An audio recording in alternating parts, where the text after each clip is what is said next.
60대 남성이 통장 잔고 12만 원 남기고 병원비 800만 원을 맞았습니다. 퇴직 후 즐기려다 남은 건 빚뿐이었습니다. 여러분, 이게 먼 나라 얘기 같으신가요?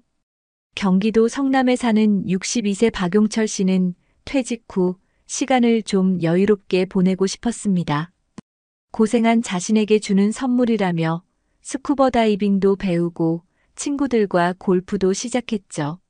처음엔 건강을 위해서라고 말했지만 1년 반이 지나고 나니 보험은 해지됐고 통장엔 몇십만 원이 전부였습니다. 내가 평생 번 돈이 다 어디 갔지? 그는 이렇게 말했습니다. 혹시 여러분도 비슷한 생각 해보신 적 있나요? 열심히 살았고 자식들 다 키웠고 이제 나를 위해 살아야지 싶었는데 막상 통장은 텅 비고 미래는 더 막막해지는 느낌. 요즘은 병원비도 무섭고 물가도 오르고 손주 용돈까지 부담인데 그저 내 인생 한 번쯤은 나도 즐기고 싶어서 시작했던 취미 생활이 오히려 내 노후를 갉아먹는 흉기가 되어 돌아오는 경우가 적지 않습니다. 그런데 더 무서운 건 이런 일이 생각보다 흔하다는 사실입니다. 이미 수많은 분들이 나만을 위한 인생을 살고 싶다는 마음으로 소비를 시작했다가 노후 파산으로 이어지는 길목에 서 계십니다. 오늘 이 영상에서는 그 치명적인 실수의 흐름을 하나하나 짚어보려 합니다. 끝까지 보신다면 지금 멈춰야 할 씀씀이와 정말 나를 위한 삶이 무엇인지 분명히 찾으실 수 있을 겁니다. 본격적인 영상 시작 전에 구독과 좋아요는 영상 제작에 정말로 큰 힘이 됩니다. 또한 오늘의 영상에는 위에 말씀드린 내용과 관련된 대한민국에서 일어나고 있는 비참한 사례 한 가지와 그와 반대되는 사례를 소개해드리겠습니다. 여러분들이 다 들어보시고 어느 쪽이 내가 원하는 노후의 인생인지 생각해 보시는 시간이 되시기 바라겠습니다. 외국계 대기업 부장 은퇴 후 낡은 골프백을 마주하다. 최도윤 씨는 63세.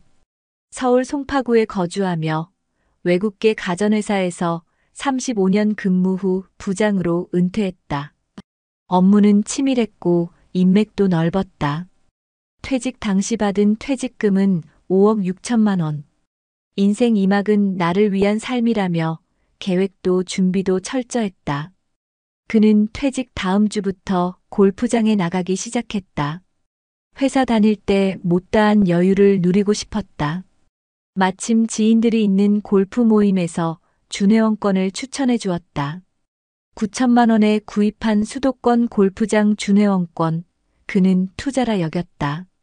이 정도 여유는 누려야죠. 라며 아내도 고개를 끄덕였다.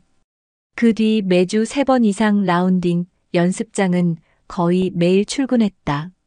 드라이버, 퍼터, 클럽, 골프화까지 최신 모델로 교체했다. 중고 사이트에 내놓은 기존 장비엔 먼지만 쌓였다. 카카오톡 프로필은 골프장 사진으로 바뀌었고 인스타그램에는 식사와 스코어 사진이 가득했다. 이제 이게 내 삶이야. 라며 도윤 씨는 활짝 웃었다. 문제는 1년 후였다. 총 지출 1억 7천만 원. 퇴직금의 3분의 1이 골프비, 모임비, 장비, 여행, 렌트카로 빠져나갔다. 생활비와 고정 지출은 아내 명의 예금으로 충당 중이었다. 아내는 점점 말이 줄었다. 전기료 관리비, 식비도 빠듯한데 남편은 다음 주 제주 골프 예약을 잡았다. 둘째 딸이 결혼 준비로 연락했을 때 도윤 씨는 골프 중이었다. 결혼은 내가 알아서 하라고 말한 게 상처가 됐다. 딸은 한동안 연락을 끊었다. 골프장 멤버들 사이에서도 회비 미납으로 소문이 났다. 요즘 최 부장님 분위기 안 좋아. 말은 돌았고 도윤 씨는 모임에 나가지 않았다. 어느 날 아내가 낡은 골프백을 현관 밖에 꺼내뒀다. 이제 좀 내려놓으면 안 돼요? 조용한 말 한마디에 도윤 씨는 한참을 침묵했다. 그 골프백은 그의 지난 10년이 담긴 상징이었다. 출장 가기 전 새벽에도 연습했던 시간, 성과를 내고 보너스를 받은 날 샀던 첫 드라이버. 하지만 지금은 바퀴도 헐고 손잡이도 벗겨져 있었다. 도윤 씨는 현관 바닥에 앉아 골프백을 다시 안으로 들여놓았다. 이게 내 유일한 취미였는데 그는 중얼거렸다. 다음 날 잔고를 확인한 아내는 실신하듯 주저앉았다. 남은 퇴직금은 2억 원 남짓. 하지만 그중 절반은 주식형 펀드로 묶여 있고 유동성 자산은 1억이 채 되지 않았다. 고등학생인 막내 아들의 대학 등록금, 부부의 노후 의료비, 생활비를 고려하면 상황은 절박했다. 우리 지금 줄이지 않으면 몇 년 못 버텨요. 아내는 단호했다. 도윤 씨는 몇 달째 내놓은 회원권이 아직도 팔리지 않는다는 사실이 더 충격이었다. 그날 밤 그는 거실불도 켜지 않은 채 소파에 앉아 있었다. 손에는 와인잔이 들려 있었지만 입은 말이 없었다. 탁자 위엔 동그랗게 접힌 골프장 영수증이 수북했다. 수백만 원이 한 달 사이 사라진 기록이었다. 그는 한 장 한 장 찍기 시작했다. 그러다 멈췄다. 이게 다 내 선택이었지. 아내가 다가와 물었다. 그만두면 후회할까요? 도윤 씨는 대답하지 못했다. 대신 낡은 골프백을 바라보며 작게 말했다. 이젠 좀 멀리 보내줘야 할 것 같아. 그날 새벽 골프백은 베란다 창고로 옮겨졌다. 그렇게 조용히 내려놓은 것이다. 며칠 후 도윤 씨는 주민센터 앞 벤치에 앉아 있었다. 손엔 낡은 모자와 얇은 점퍼. 라운딩 대신 그는 아침마다 버스를 타고 집 근처 공원을 돌기 시작했다. 마주치는 노인들과 인사를 나누며 처음엔 어색했지만 곧 동네 복지관에서 운영하는 시니어 건강 걷기 프로그램을 알게 됐다. 일주일에 3번 만보 걷기를 함께하며 도윤 씨는 처음으로 비용 들지 않는 취미의 의미를 알게 됐다. 낯선 듯 익숙한 동년배들과 하루 만보를 걷고 나서 나누는 국 한 그릇이 그의 일상을 채우기 시작했다. 아내와의 관계도 조금씩 변했다. 함께 시장에 가고 점심국을 같이 끓이고 신문 기사를 읽으며 대화를 이어갔다. 하루는 아내가 말했다. 그땐 왜 그렇게 골프에 빠지셨어요? 도윤 씨는 잠시 침묵하다가 답했다. 두려웠어요. 회사 떠나고 나니까 내가 누구인지 모르겠더라고. 아내는 그저 고개를 끄덕였다. 그리고 이렇게 덧붙였다. 이제 당신이 누구든 괜찮아요. 그냥 함께만 있으면 돼요. 몇 달 후 도윤 씨는 아르바이트를 시작했다. 동네 도서관에서 주 3일 사서 보조일을 하게 된 것이다. 하루 4시간 책을 정리하고 연체된 도서를 관리하고 아이들과 인사하며 그는 다시 쓸모를 느꼈다. 첫 월급은 38만 원. 얼마 안 되는 돈이었지만 그날 저녁 그는 마트에서 장을 봐서 저녁을 직접 차렸다. 아내는 조용히 앉아 그 밥을 다 먹었다. 그날 밤 도윤 씨는 베란다에 나가 골프백을 다시 꺼냈다. 먼지를 털고 깨끗이 닦아 옷장 안에 넣었다. 그리고 손으로 조심스레 문을 닫았다. 이젠 나를 무너지게 하지 않는 취미만 갖기로 했어. 이젠 그에게 삶의 중심은 더 이상 골프가 아니었다. 시간이 지나며 도윤 씨는 더 이상 돈으로 자신을 증명하려 하지 않았다. 친구들 사이에서 요즘 뭐 하냐는 질문에도 당당히 말했다. 도서관에서 일하면서 잘 지내. 하루하루가 좋아. 그의 얼굴엔 잔잔한 웃음이 번졌다. 예전 같으면 자존심이 상했을 대답이었지만 지금은 오히려 자유로웠다. 딸과도 조금씩 연락이 닿았다.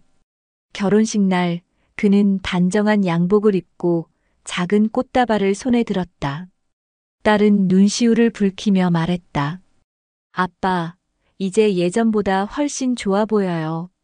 그 한마디에 도윤 씨는 그동안의 시간이 무너지듯 울컥했다. 자신이 무엇을 잃고 무엇을 되찾았는지 그제야 조금 알 것 같았다. 퇴직금은 많이 줄었지만 남은 돈으로 부부는 작은 전셋집을 옮겼고 생활은 소박해졌다. 주말마다 재래시장에 들러 장을 보고 도서관 근처 카페에서 따뜻한 차를 나누는 것이 이들의 새로운 여유가 되었다. 어느 날 복지관에서 스마트폰 기초교육 자원봉사를 모집한다는 포스터를 보게 되었다. 도윤 씨는 망설이다가 신청서를 작성했다. 매주 금요일 스마트폰을 어려워하는 어르신들에게 앱 설치하는 법, 사진 찍는 법을 알려주는 시간이 시작됐다. 도윤 선생님, 다음에 또 봐요. 이 말이 그의 하루를 웃게 했다. 그가 가르치던 78세 이모 할머니는 손을 꼭 잡으며 말했다. 이렇게 자상한 분이 왜 이제 나타났을까요? 그 말에 도윤 씨는 얼굴이 붉어졌다.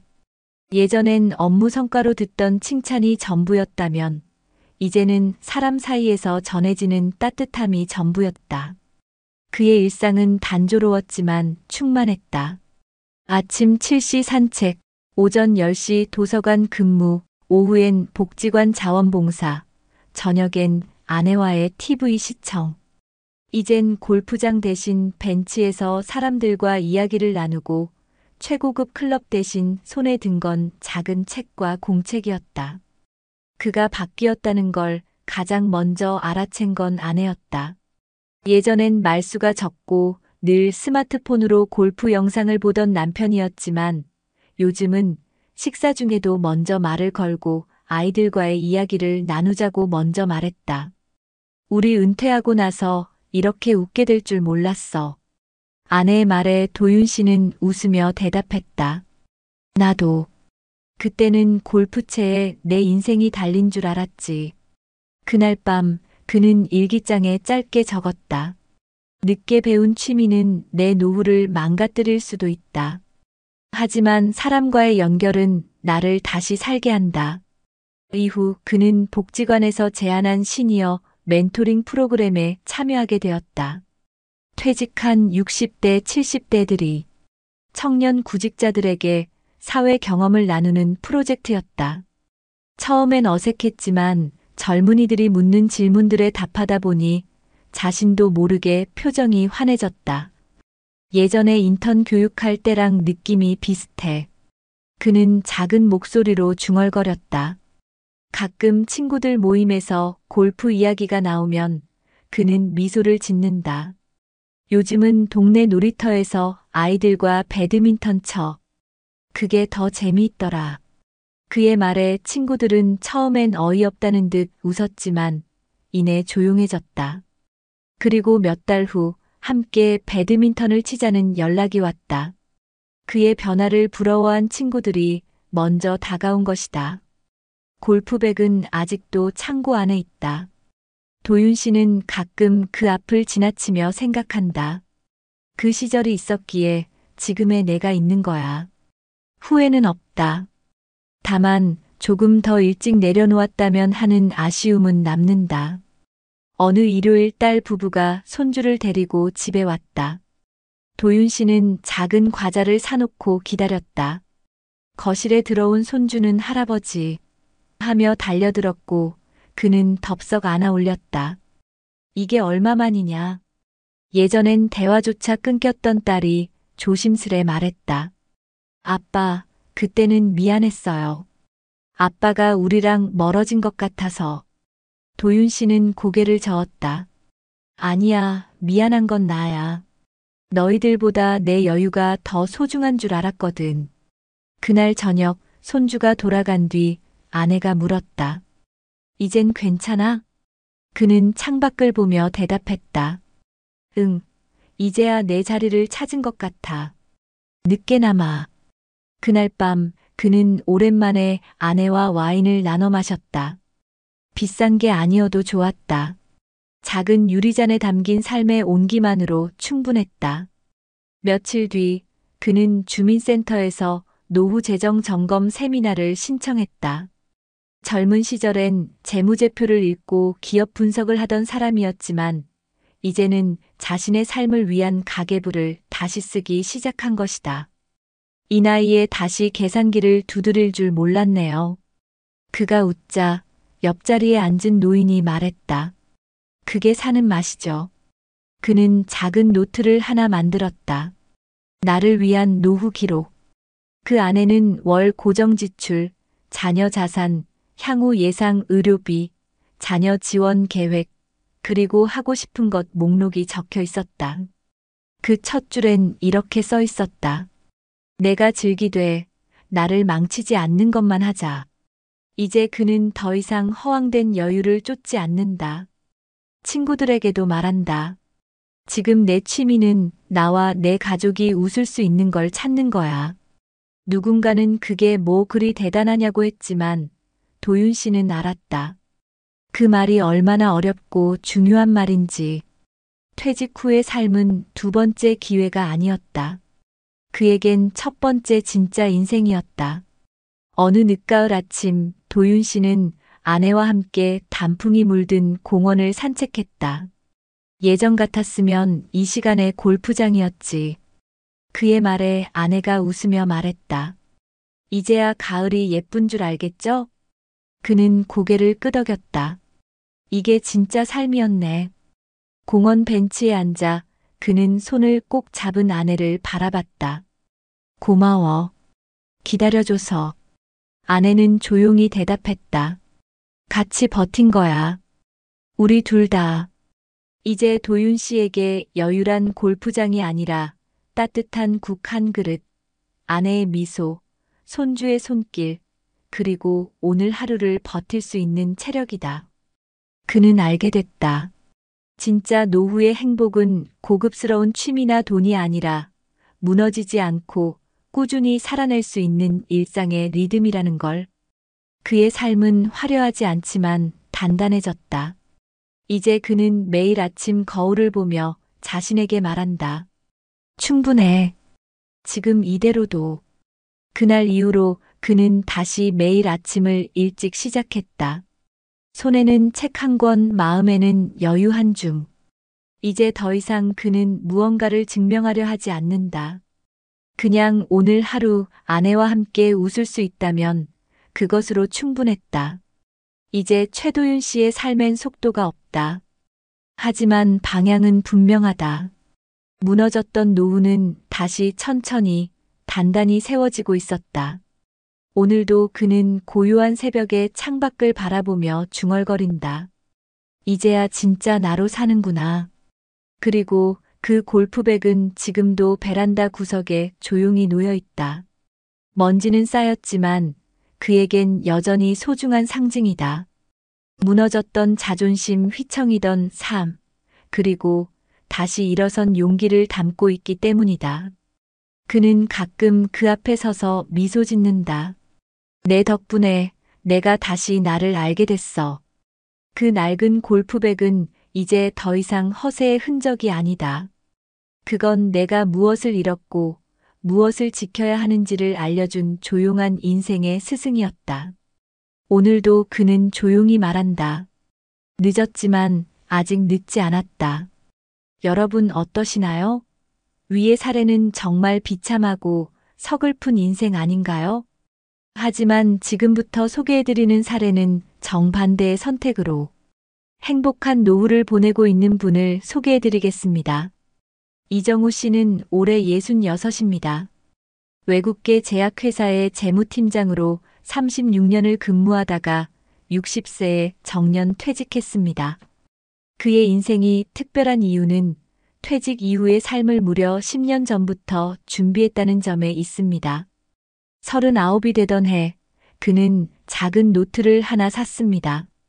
내가 퇴직 후에도 웃고 있으려면 어떻게 살아야 할까? 라는 질문을 던지며 한 줄 한 줄 자신만의 인생 이막을 써내려가기 시작했습니다. 그가 처음 한 일은 자산 점검이었습니다. 서울 외곽에 있는 25년 된 아파트 한 채, 예금 2억 3천만 원, 퇴직금 예상액은 3억 원. 그는 한 가지 원칙을 정했습니다. 내가 가진 돈 안에서만 산다. 절대 과시하지 않는다. 국민연금은 최대한 수령 시점을 늦춰 65세부터 월 180만 원을 받도록 설정했고, 퇴직연금도 안정적인 원리금 보장형으로 분산해 두었습니다. 매달의 생활비는 연금과 소액의 이자, 수익으로 충당하기로 한 것이죠. 가장 중요한 건 소비 통제였습니다. 노후의 적은 외부가 아니라 나의 손가락 끝에서 시작된다. 그는 월 고정 지출을 180만 원 이하로 줄이기 위해 가족과 함께 가계부를 작성했고, 외식은 주 1회, 커피는 집에서 내려 마시는 걸 원칙으로 삼았습니다. 가끔 아내와의 갈등도 있었지만 함께 계획을 공유하고 조율하면서 서로의 은퇴가 아닌 함께하는 은퇴를 준비했습니다. 또한 그는 인간관계 다이어트도 실천했습니다. 회사 사람들과의 사후의 모임에서 자연스럽게 물러나며 자신이 속할 새로운 공동체를 찾았습니다. 그가 선택한 곳은 지역 주민센터의 커뮤니티 바리스타 프로그램. 60세 퇴직 후 그는 주 3일 복지관 내 작은 카페에서 커피를 내려주는 시니어 스태프로 활동하고 있습니다. 돈을 벌기보단 나를 느끼기 위해 일한 거죠. 그는 일상 속 소소한 루틴을 소중히 여기며 새벽엔 스트레칭과 산책, 낮엔 커피와 책, 저녁엔 아내와 함께 식사를 준비하며 하루를 정리합니다. 그가 자녀에게도 당부한 말이 있습니다. 나는 너희에게 부담이 되지 않는 부모로 살아가고 싶다. 그래서 결혼 자금도 최소한만 도왔고, 남은 재산 중 일부는 가족 신탁으로 미리 설정해 혹시 모를 분쟁이나 오해를 막았습니다. 그러던 중 62세, 그는 관상동맥 협착으로 심장 스텐트 수술을 받았습니다. 입원비는 약 210만 원. 하지만 실손보험과 노후 의료비 비상자금으로 큰 충격 없이 대처할 수 있었고, 이후 식단을 바꾸고 운동량을 늘려 건강을 되찾았습니다. 그는 수술 이후 사회적 기여에 더 관심을 갖기 시작했습니다. 외국인 근로자 한국어 자원봉사, 독거노인 안부 확인 봉사, 그리고 노후 설계 나눔 강연 활동까지 이어가며 자신의 경험을 사람들과 공유하고 있습니다. 그는 말합니다. 노후는 함께 사는 법을 배우는 시기입니다. 주말이면 손주의 손을 잡고 동네 공원을 걷고 집에 돌아오면 아내와 함께 반찬을 만들며 이런 대화를 나눕니다. 우린 비싼 골프장도 해외여행도 없었지만 마음이 늘 여유롭잖아. 그 순간이 그의 인생에서 가장 값진 행복입니다. 그는 매달 1일이면 자신의 노후 노트를 펼쳐 이번 달의 나를 점검합니다. 가계 점검, 건강 확인, 인간관계 정리, 새로운 취미 탐색. 그의 노후는 계획과 실천, 그리고 정서적 평온함으로 가득 차 있습니다. 그리고 매년 12월 마지막 날, 그는 혼자 올해도 잘 버텼고, 잘 웃었고, 잘 살아냈다. 는 편지를 자신에게 씁니다. 준비된 노후는 과시가 아니라 존엄입니다. 그는 더 이상 누군가에게 보여주기 위해 사는 것이 아니라 있는 그대로의 자신으로 충만하게 살아갑니다. 정우야, 오늘도 수고했어. 그가 매일 자기 자신에게 건네는 이 한마디가 그의 삶을 가장 아름답게 만들어줍니다. 많은 분들이 이렇게 말합니다. 은퇴 후엔 마음껏 하고 싶었던 걸 해보고 싶어요. 그런데 그 마음껏이라는 말이 얼마나 무서운지 아시나요? 마음이 가는 대로, 감정이 흐르는 대로 소비하면 노후는 정말 순식간에 무너집니다. 하지만 반대로 감정을 관리하고 나의 한계를 인정하고 환경에 맞는 선택을 할 수 있다면 우리는 얼마든지 존엄 있는 노후를 살아갈 수 있습니다. 그래서 우리는 지금부터 아주 구체적이고 현실적인 해결책들을 함께 살펴보려 합니다. 첫째, 우리 주변에 이미 존재하는 공공자원을 적극적으로 활용하는 것이 중요합니다. 예를 들어 서울시에서는 50플러스 재단을 통해 중장년층을 위한 커뮤니티 활동, 일거리 연계, 상담 프로그램 등을 무료 혹은 소액으로 제공합니다. 이곳에서는 고비용 취미 대신 지역 기반의 저비용 취미 모임과 봉사활동 중심의 커뮤니티가 활발하게 운영되고 있어 은퇴자들이 심리적 공허함을 건강하게 채우는 데 큰 도움이 됩니다. 또한 경기도 고양시의 액티브 시니어 프로그램에서는 은퇴자들을 위한 맞춤형 운동, 평생교육, 독서 및 토론 모임 등이 마련되어 있으며 지역 도서관이나 체육센터를 무료로 이용할 수 있는 혜택도 제공됩니다. 부산 해운대구는 시니어 일자리 센터와 연계해 주 23일만 근무하는 경험형 일자리 제도를 운영하여 소득을 유지하면서도 취미를 절제할 수 있는 환경을 조성하고 있습니다. 둘째, 해외에서는 이러한 문제를 더 오래전부터 고민하며 다양한 정책적 대안을 시행 중입니다. 일본의 경우 은퇴자에게 연금 외 지출을 줄일 수 있도록 지역 기반 공공레저 카드 제도를 운영하고 있습니다. 이 제도를 활용하면 골프 스포츠 도서 관문화센터 등에서 할인된 가격으로 시설을 이용할 수 있으며 정해진 횟수만큼만 즐기도록 제한되어 있습니다. 이 시스템은 심리적 욕구를 해소하면서도 지출을 제어할 수 있는 매우 효과적인 방법으로 평가받고 있습니다. 독일은 은퇴자에게 노후 준비 코칭 프로그램을 제공하며 매년 소비 패턴을 점검하고 필요한 교육을 받도록 지원합니다. 재정적 자기 성찰 루틴이란 이름으로 운영되는 이 프로그램은 공무원 연금 수령자부터 일반 노동자까지 폭넓게 적용되고 있으며 재정 파탄을 예방하는 데 매우 긍정적인 효과를 보고 있습니다. 셋째, 전문가들은 노후에도 소비는 습관이다라고 강조합니다. 결국 돈을 어떻게 쓰는가는 일상의 루틴에서 비롯된다는 말입니다. 그러므로 다음과 같은 구체적인 생활 수칙을 추천합니다. 첫 번째, 매월 말 소비 일기를 써보는 겁니다. 어디에 돈을 썼는지, 그 소비가 나를 얼마나 기쁘게 했는지를 기록해 보세요. 두 번째, 무료로 얻을 수 있는 기쁨 리스트를 만들어 보는 것도 좋습니다. 공원 산책, 아침의 따뜻한 햇살, 동네 어르신들과의 대화, 손주와 함께 만든 저녁 식사. 이런 것들은 돈 한 푼 들지 않지만 마음을 풍요롭게 만듭니다. 세 번째, 비용을 나누는 취미를 찾아보세요. 혼자 즐기는 골프가 아니라 셋이 함께 걷는 트레킹, 넷이 모여 나누는 클래식 음악 감상처럼 말이죠. 마지막으로 매년 한 번은 나의 소비 목표를 정리해 보세요. 꼭 필요한 것, 버릴 것, 줄일 것, 그리고 나누고 싶은 것을 적어보는 겁니다. 이 작은 습관들이 결국 노후를 지키는 강력한 방패가 될 것입니다. 무엇보다 중요한 건 비교하지 않는 자세입니다. 은퇴 후 무너지는 소비는 단지 돈의 문제가 아닙니다. 남들과 같아야 한다는 감정, 내가 누리지 못한 걸 이제라도 누려야 한다는 집착이 문제의 근원입니다. 행복한 노후를 보내고 있는 많은 사람들은 입을 모아 말합니다. 노후는 경쟁이 아니라 평화의 시간이다. 나만의 속도, 나만의 방식, 그리고 나만의 가치로 살아가는 사람들만이 진짜 안정과 만족을 누릴 수 있습니다.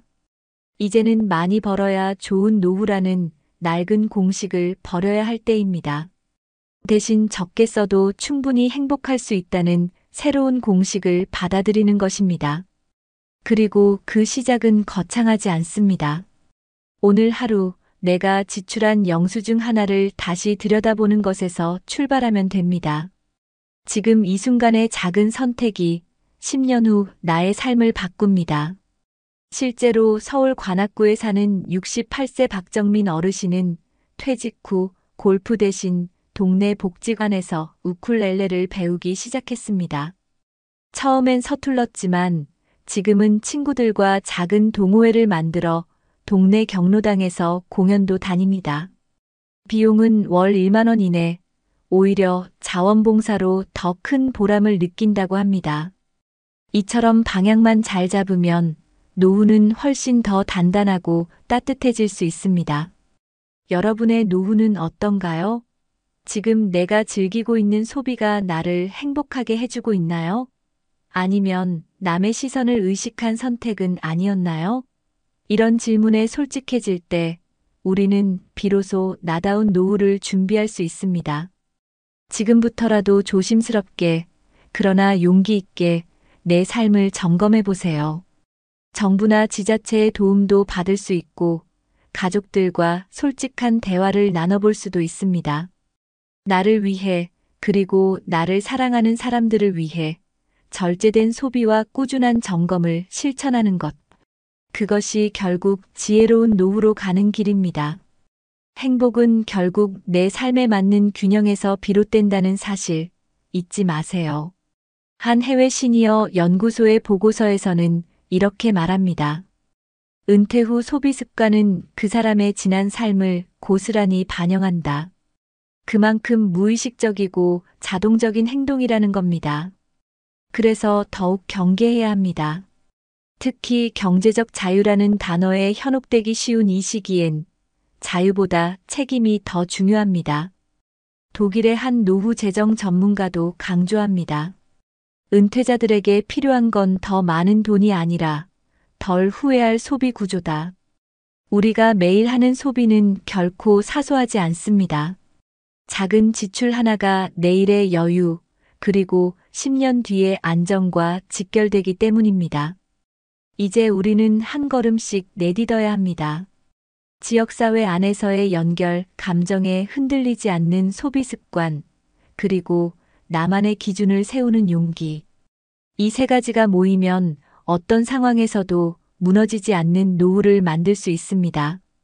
결국 노후는 어떻게 살 것인가의 질문이고, 그 답은 지금 우리가 내리는 작은 결정들 속에 있습니다. 여러분, 오늘 하루 무엇을 선택하시겠습니까? 어떤 사람은 말합니다. 나는 지금이 제일 자유로워요. 뭐든 할 수 있어요. 하지만 그 자유는 방향을 잃은 순간 부메랑처럼 돌아와 우리 삶을 무너뜨릴 수 있습니다. 진짜 자유는 선택의 책임을 질 수 있을 때 주어집니다. 나의 소비, 나의 시간, 나의 인간관계.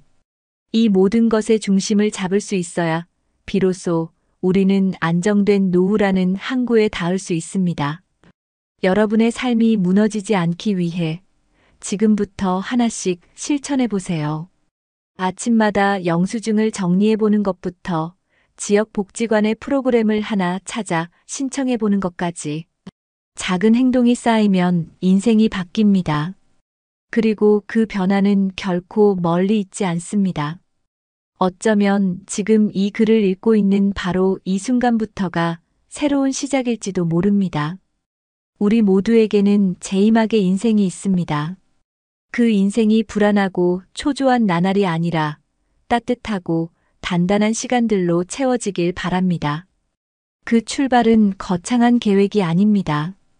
단 한 번의 신중한 선택, 한 번의 절제된 소비, 그리고 한 번의 용기 있는 점검에서 시작됩니다. 지금 바로 그 첫걸음을 내디뎌 보세요. 여러분의 삶이 더 단단해지고 더 따뜻해질 것입니다. 우리의 노후는 더 이상 막연한 미래가 아닙니다. 지금 우리가 살아가는 바로 이 순간이 곧 노후의 일부입니다. 그러니 오늘 하루를 낭비하지 마세요. 오늘을 잘 사는 것이 곧 내일의 안정이고 모레의 기쁨입니다. 진짜 후회 없는 노후를 위해 지금 이 순간부터 우리가 바꿀 수 있습니다. 바로 당신의 선택으로부터. 지금이 아니면 늦습니다.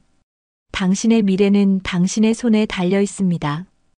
행복한 노후는 멀리 있지 않습니다. 오늘 당신이 내딛는 그 한 걸음이 바로 그 시작입니다. 지금 당신의 노후를 다시 설계해 보세요. 많은 분들이 이렇게 말합니다. 은퇴 후엔 마음껏 하고 싶었던 걸 해보고 싶어요. 그런데 그 마음껏이라는 말이 얼마나 무서운지 아시나요?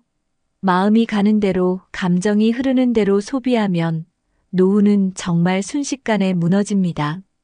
하지만 반대로 감정을 관리하고 나의 한계를 인정하고 환경에 맞는 선택을 할 수 있다면 우리는 얼마든지 존엄 있는 노후를 살아갈 수 있습니다.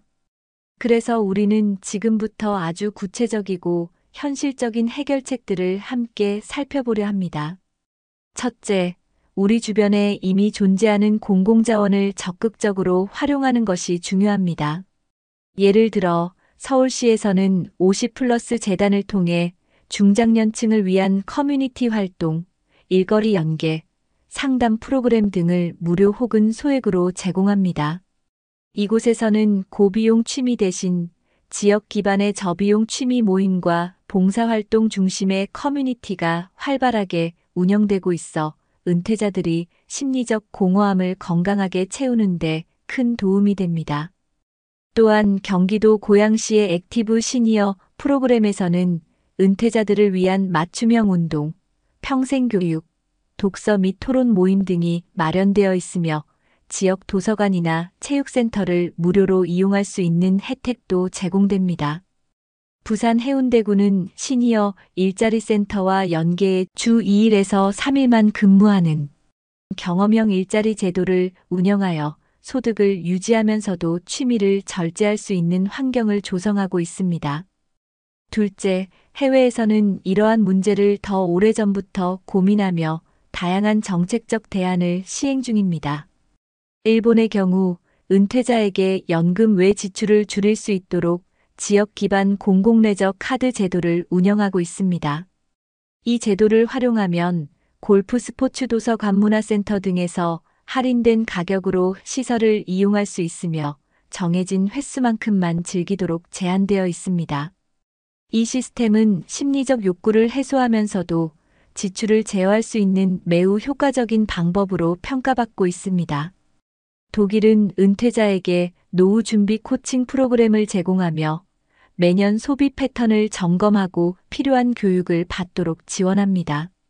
재정적 자기성찰 루틴이란 이름으로 운영되는 이 프로그램은 공무원 연금 수령자부터 일반 노동자까지 폭넓게 적용되고 있으며 재정 파탄을 예방하는 데 매우 긍정적인 효과를 보고 있습니다. 셋째, 전문가들은 노후에도 소비는 습관이다라고 강조합니다. 결국 돈을 어떻게 쓰는가는 일상의 루틴에서 비롯된다는 말입니다. 그러므로 다음과 같은 구체적인 생활 수칙을 추천합니다. 첫 번째, 매월 말 소비 일기를 써보는 겁니다. 어디에 돈을 썼는지, 그 소비가 나를 얼마나 기쁘게 했는지를 기록해 보세요. 두 번째, 무료로 얻을 수 있는 기쁨 리스트를 만들어 보는 것도 좋습니다. 공원 산책, 아침의 따뜻한 햇살, 동네 어르신들과의 대화, 손주와 함께 만든 저녁 식사. 이런 것들은 돈 한 푼 들지 않지만 마음을 풍요롭게 만듭니다. 세 번째, 비용을 나누는 취미를 찾아보세요.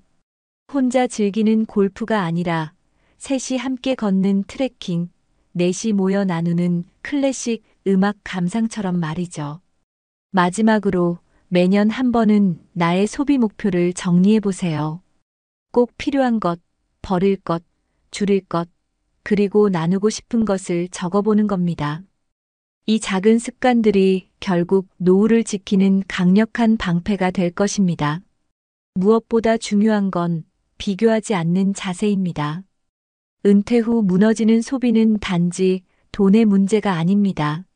남들과 같아야 한다는 감정, 내가 누리지 못한 걸 이제라도 누려야 한다는 집착이 문제의 근원입니다. 행복한 노후를 보내고 있는 많은 사람들은 입을 모아 말합니다. 노후는 경쟁이 아니라 평화의 시간이다. 나만의 속도, 나만의 방식, 그리고 나만의 가치로 살아가는 사람들만이 진짜 안정과 만족을 누릴 수 있습니다. 이제는 많이 벌어야 좋은 노후라는 낡은 공식을 버려야 할 때입니다.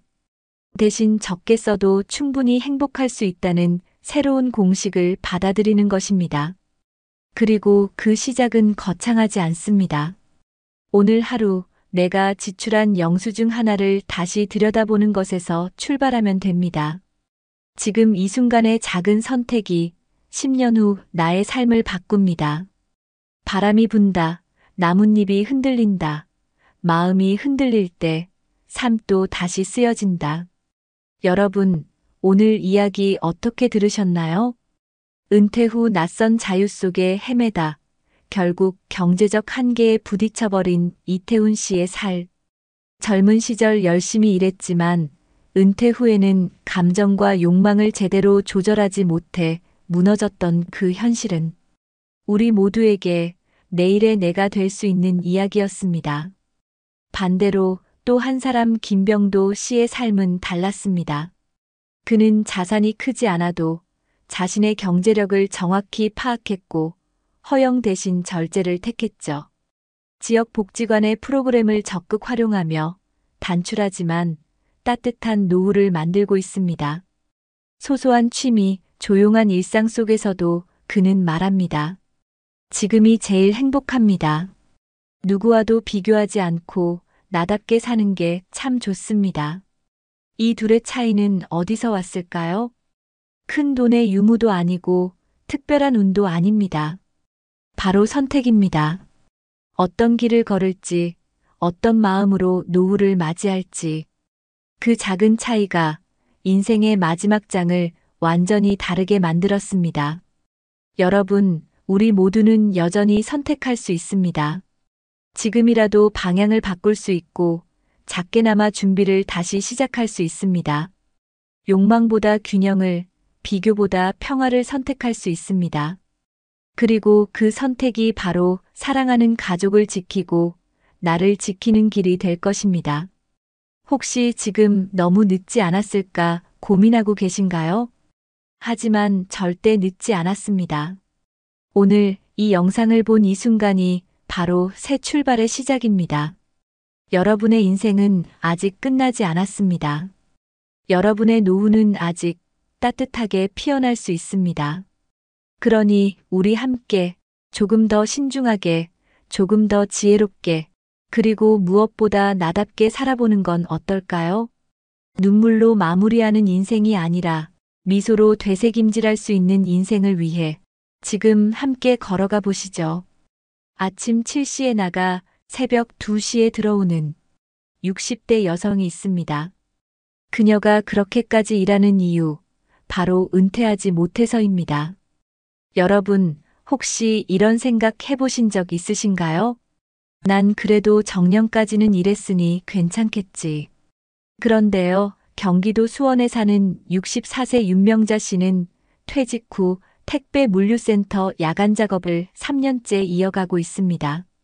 정년 퇴직했지만 연금으로는 월세와 약값조차 감당할 수 없어 매일 밤 400개 넘는 박스를 나르고 있다고 합니다. 누가 봐도 열심히 살았던 인생인데 왜 그녀는 은퇴하지 못했을까요? 지금 대한민국엔 900만 명이 넘는 50대, 60대 베이비 부머 세대가 존재합니다. 그리고 이들 중 많은 이들이 퇴직 후에도 또 다른 일자리를 찾아 거리로 나서고 있습니다. 혹시 여러분도 나만은 아닐 거야라고 생각하고 계시진 않으신가요? 이 영상에서는 우리가 미처 준비하지 못한 은퇴 없는 대한민국의 진짜 민낯을, 그리고 그 속에서 살아가는 수많은 5060 세대의 현실을 여러분과 함께 들여다보려 합니다. 놓치시면 후회할 이야기입니다. 지금 시작합니다. 본격적인 영상 시작 전에 구독과 좋아요는 영상 제작에 정말로 큰 힘이 됩니다. 또한 오늘의 영상에는 위에 말씀드린 내용과 관련된 대한민국에서 일어나고 있는 비참한 사례 한 가지와 그와 반대되는 사례를 소개해드리겠습니다. 여러분들이 다 들어보시고 어느 쪽이 내가 원하는 노후의 인생인지 생각해 보시는 시간이 되시기 바라겠습니다. 퇴근 후 집에 돌아오면 오전 9시쯤 온몸이 뻐근하고 발바닥은 얼얼하다. 그래도 그는 샤워를 하고 따뜻한 커피 한 잔을 내린다. TV를 켜놓고 낡은 소파에 앉는 시간, 그것이 그가 유일하게 느끼는 여유다. 소파는 아내가 살아있을 때 함께 고른 갈색 가죽 소파였다. 이제는 쿠션이 꺼지고 가죽은 해졌지만 그는 절대 이 소파를 버릴 수 없다. 아내가 여기 앉아 창밖 보면서 하던 말들이 아직도 들려요. 우리도 나중에 제주도 놀러 가자. 애들 다 크면. 근데 애들은 크긴 했는데 제주도는 못 갔어요. 그의 하루 중 가장 긴 시간은 오후다. 일은 끝났지만 쉴 수 없다. 마음을 쉬게 하는 일이 없기 때문이다. 하루에도 몇 번씩 스마트폰으로 일자리 앱을 켠다. 하지만 60세 이하 혹은 남자 제외, 주말 근무 가능자라는 문구가 붙은 채 문은 또 닫힌다. 이웃 아주머니는 복지관 청소라도 알아보라고 했지만 정씨는 이미 거기에도 이력서를 넣었다. 서류에서 떨어졌다. 그는 허탈하게 웃으며 말한다. 이젠 청소도 경쟁이에요. 다들 먹고 살기 바쁘니까. 정부에서 발표한 2025년 시니어 고용 활성화 정책도 그에겐 먼 이야기처럼 느껴진다. 말은 많은데 실제로는 우리가 어디서 어떻게 신청해야 할지도 모르겠어요. 나이 많으면 일자리가 있다더니 막상 없어요. 그냥 뉴스에 나오는 얘기 같아요. 그는 오늘도 신문 배달을 끝내고 아침 공기를 마신다. 구청 시절 입던 파란 점퍼를 껴입고 여전히 출근하듯 거리로 나선다. 사람들은 그가 은퇴한 사람이라고 생각하지 않는다. 그 자신도 그렇게 느끼지 않는다. 어쩌면 은퇴란 말 자체가 사치일 수도 있어요. 지금 60대들은 그럴 여유조차 없잖아요. 우리 세대한텐 은퇴가 아니라 연장전이죠. 언제 끝날지 모르는 싸움. 정규환 씨는 오늘도 소파에 앉아 조용히 숨을 고른다. 새벽에 던졌던 신문 중 한 부를 펼쳐본다. 그 안에 실린 고령 일자리 확대라는 기사를 읽으며 그는 중얼거린다.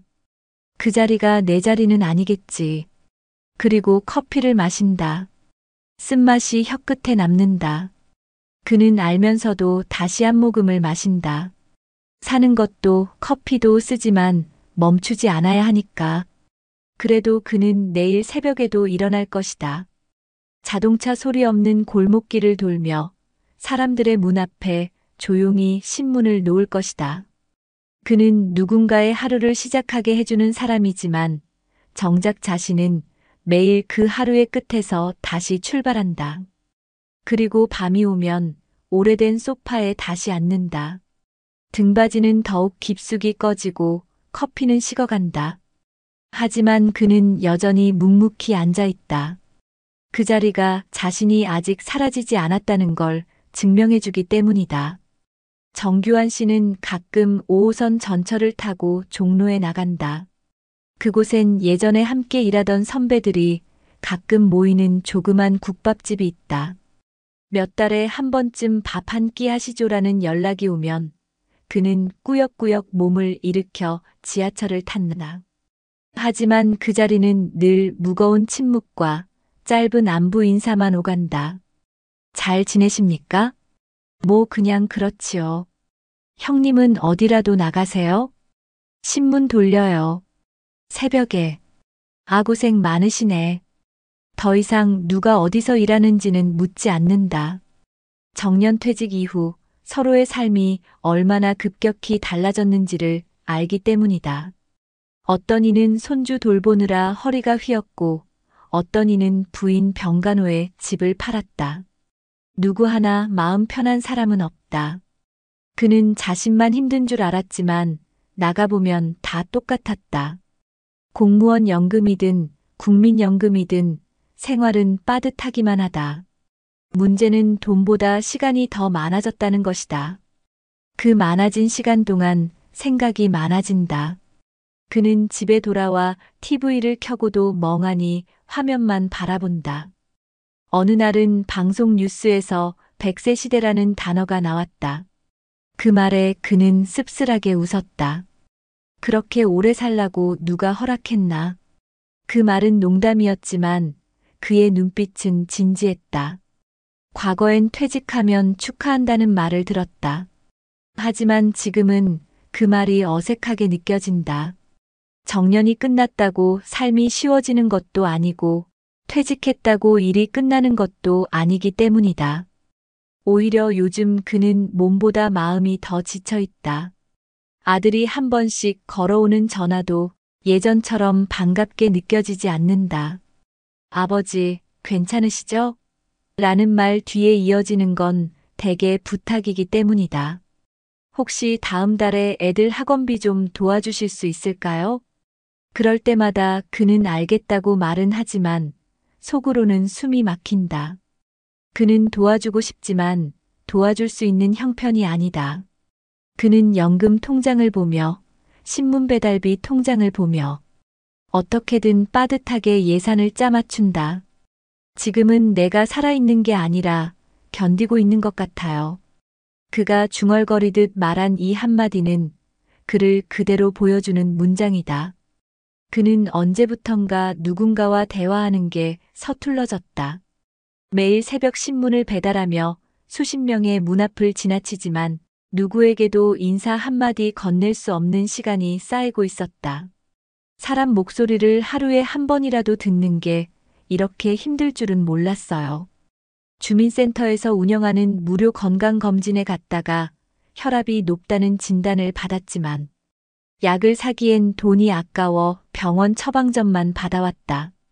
약국 앞에서 서성이다 결국 돌아선 날 그는 집에 와서 이게 살고 있는 거 맞나라는 말을 입 밖으로 꺼냈다. 그러다 최근 구청에서 운영하는 시니어 동아리 동년배 책 읽기 모임에 참여하게 되었다. 처음엔 망설였다. 낯선 사람들과 앉아 책을 읽는 게 무슨 의미가 있을까 싶었다. 하지만 첫날 68세 강미자 씨가 읽어내려간 나이 들매 품격이라는 책의 한 문장에 그는 눈시울이 붉어졌다. 우리는 늙는 게 아니라 축적되어 간다. 그날 이후 그는 매주 월요일 아침이면 손톱을 깎고 단정히 셔츠를 다려입는다. 책 모임에 가는 날만큼은 자신이 다시 사회 속 한 사람이 된 것 같았기 때문이다. 누가 내 이름을 불러주고 내 얘기를 들어주는 곳이 있다는 것만으로 내가 아직 사람이라는 생각이 들어요. 요즘 그는 작은 버릇이 생겼다. 신문 배달을 마치고 돌아오는 길 누군가 문을 여는 타이밍을 기다려 안녕하세요라고 인사하는 것. 처음엔 어색했지만 어느 날 한 주민이 추운데 고생 많으세요라며 커피를 내밀자 그는 눈물이 핑 돌았다. 그 커피는 아직 냉장고에 넣어두고 마시지 않고 있다. 그 커피 마시면 그 고마움이 사라질까 봐요. 그 마음이 내 하루를 버티게 했거든요. 정씨는 여전히 신문을 돌리고 여전히 소파에 앉아 커피를 마신다. 하지만 한 가지는 달라졌다. 그는 이제 매일 아침 다짐한다. 나는 오늘도 사회의 일부다. 비록 작고 보잘것없을지라도 누군가의 아침을 깨우는 사람이다. 며칠 전 구청에서 노인 사회참여 지원사업 안내 공문이 우편함에 들어왔다.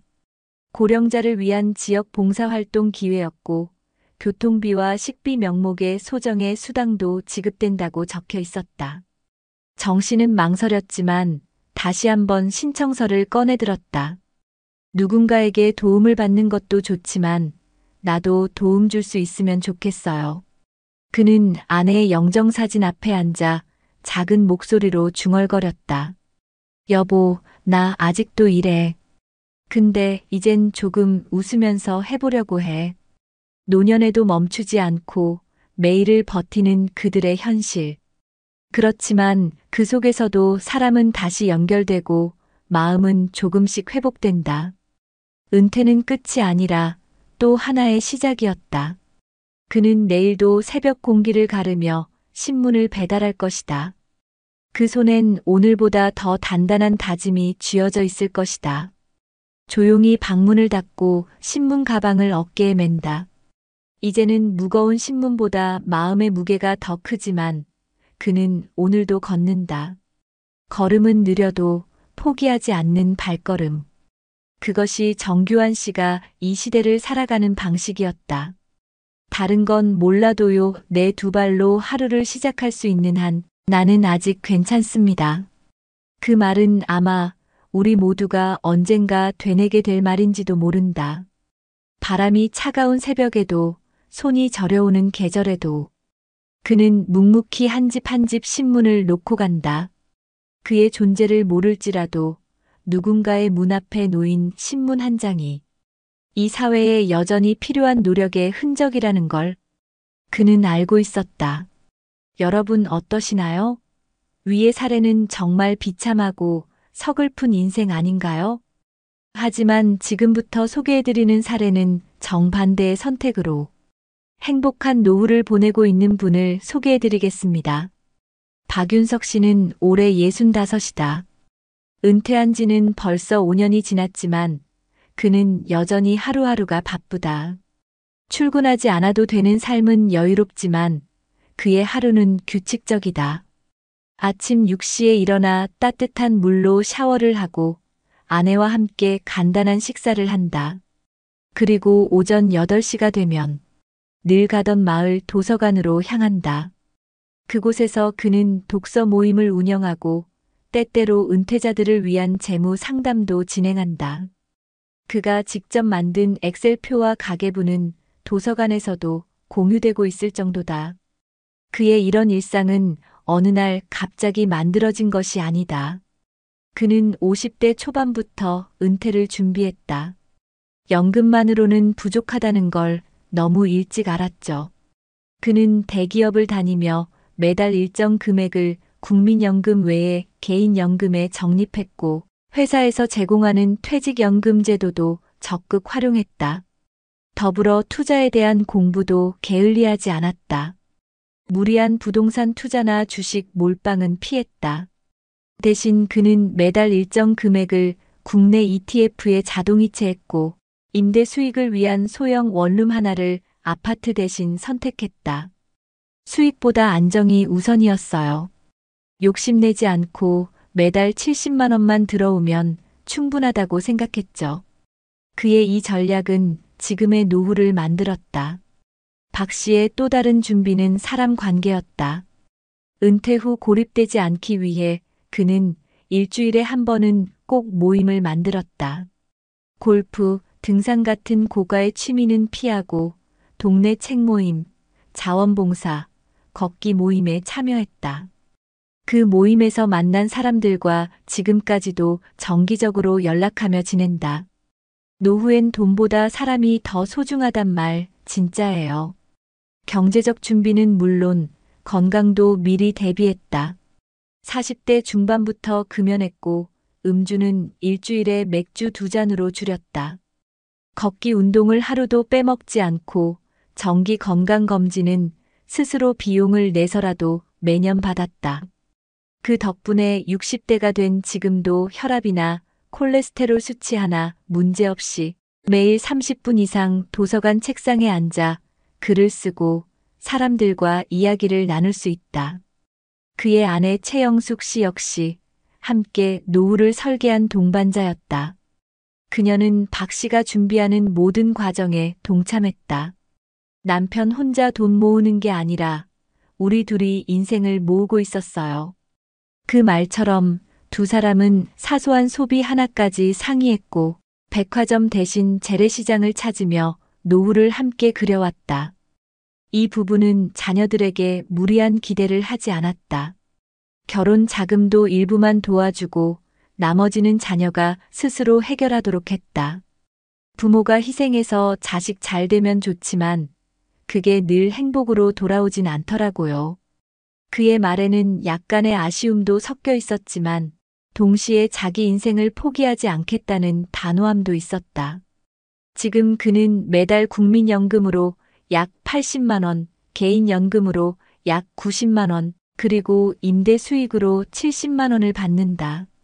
세금과 보험료를 제하고 나면 실수령은 월 220만 원 안팎. 남들은 적다고 할 수도 있지만 부부가 검소하게 살면 충분하다는 게 박 씨의 생각이다. 무엇보다 중요한 건 그가 돈을 위해 일하지 않아도 된다는 점이다. 일하지 않아도 되지만 하고 싶어서 뭔가를 하는 건 기분이 완전히 달라요. 그는 도서관에서 아이들에게 책을 읽어주고 노인복지센터에서 후배 은퇴자들에게 자신의 경험을 나눈다. 어느 날 그가 다니는 걷기 모임에서 새로 들어온 58세의 이모 씨가 물었다. 선배님은 어떻게 이렇게 여유롭게 사세요? 저희는 퇴직이 무섭기만 한데요. 그는 잠시 생각하다가 웃으며 말했다. 저도 겁났죠. 근데 겁나니까 준비했어요. 미리 시작하면 덜 무섭습니다. 그는 지금도 준비를 멈추지 않는다. 노후 이막을 위한 돌봄 주택도 관심 있게 지켜보고 있고 지역 커뮤니티에서 운영하는 텃밭 프로그램에도 참여하고 있다. 최근엔 마을 신문에 기고도 시작했다. 내가 배운 걸 나눌 수 있다는 것. 그게 제일 큰 보람이에요. 그가 가장 자주 하는 말은 지금도 늦지 않았습니다이다. 이 말에는 그가 살아온 모든 시간이 담겨 있다. 60세에 퇴직하더라도 앞으로 30년은 더 살아야 하잖아요.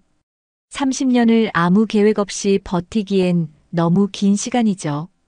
주변 사람들은 그를 보면 참 부럽다고 한다.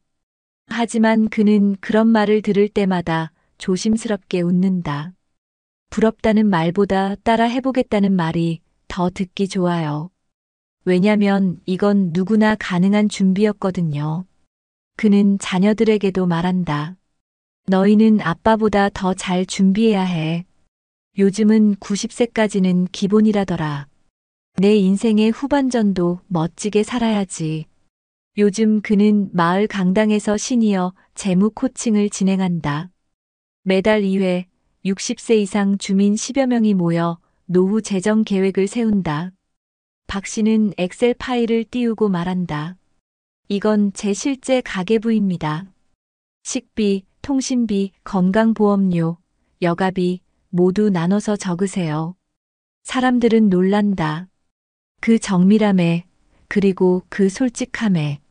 며칠 전 그는 아내와 함께 동네 산책을 하다가 벚꽃이 흐드러지게 핀 공원에 멈춰 섰다. 이런 풍경을 함께 볼 수 있는 것만으로도 행복하다고 말하는 아내의 손을 그는 살며시 잡았다. 그 순간 그는 확신했다. 과거 수십 년간의 준비와 절제가 바로 이 순간을 위해 존재했던 것임을. 그는 단지 경제적으로 안정된 노후를 살아가고 있는 것이 아니라 정서적으로도 관계적으로도 건강한 삶을 살아가고 있다. 그의 노후는 견디는 시간이 아닌 누리는 시간이다. 그리고 그는 그것을 이뤄낸 몇 안 되는 사람 중 하나다. 만약 지금 이 글을 보고 계신 분들 중에 나는 이미 늦었다고 생각하는 분이 계시다면 그에게선 꼭 이 말을 전하고 싶다. 지금부터가 시작입니다. 하루를 잘 쌓으면 인생은 달라집니다. 그의 이 말이 여러분의 가슴 속에도 남기를 바란다. 박윤석 씨의 이야기는 단순히 한 사람의 성공담이 아니다. 그의 삶은 수많은 베이비 부머 세대에게 보내는 하나의 메시지다. 우리는 늦지 않았다. 지금부터 다시 시작할 수 있다. 그 말이 주는 울림은 같은 세대를 살아가는 모두에게 희망이 된다. 여러분도 지금 이 순간부터 자신만의 노후를 준비해보면 어떨까요? 당신의 노후도 충분히 아름다울 수 있습니다. 여러분, 이렇게까지 힘든 노후를 맞이한 사람들이 늘어나는 데에는 분명한 이유가 있습니다. 단순히 개인의 준비 부족이나 가족 문제로 돌릴 수만은 없는 구조적인 문제들이 있죠. 대한민국의 베이비 부머 세대, 그러니까 1955년부터 1963년 사이에 태어난 이들은 한때 산업화의 주역으로 불리며 경제 성장을 이끌었습니다. 하지만 지금 그들이 은퇴 시기를 맞이하며 겪는 현실은 너무나 다릅니다. 우선 국내 통계청 자료에 따르면 이 연령대의 60% 이상이 은퇴 연령을 훌쩍 넘긴 후에도 여전히 일하고 있다는 결과가 있습니다. 그 이유 중 하나는 경제적 이유가 압도적입니다.